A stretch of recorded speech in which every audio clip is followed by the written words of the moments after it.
సరే, కాళేశ్వరంతో కామారెడ్డికి ఒరిగిందేమీ లేదు, చుక్క నీరు కూడా ఇయ్యలే. ఏమన్నా అంటే బీఆర్ఎస్ లీడర్లు కంపనూరేసుకొని అరుస్తున్నారు, నా కుటుంబం నుండి దూరం చేసి శునకానందం పొందుతున్నారు. అరే చూస్తున్నారులా, పొడుగు నుంచి పొడుగు దాకా కుటుంబం వెంటనే పడ్డది కవితమ్మ.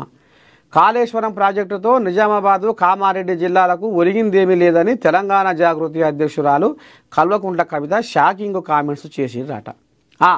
ఇక ఇప్పుడు ఈమె పంచాయతీ పాడైపోయి ఇప్పుడు ఈమె పంచాయతీ తోటి ఆగమాగం జగన్నాథం ఇక కుడిదలబడ ఏరుకోలే తండాడకాడికి వచ్చింది కథ. ఇక తీరా మళ్ళీ ఇప్పుడు సర్పంచుల ఎలక్షన్ల ముచ్చట. ఇప్పుడు ఏమన్నా అంటే పక్కన ఎక్స్ పార్టీ వాళ్ళు ఊరుకుంటారా, అగో సొంతం మీ శైలి అన్నది చూస్తున్నారులా. సొంతం కేసీరావు కడుపులో పుట్టిన బిడ్డ కవితమ్మ, కేటీ రాములు తోడబుట్టిన శల్యే కవితమ్మ. ఇగో ఏమన్నది ఇంటూరు కదా, కాళేశ్వరంలో అవినీతి అనకుండా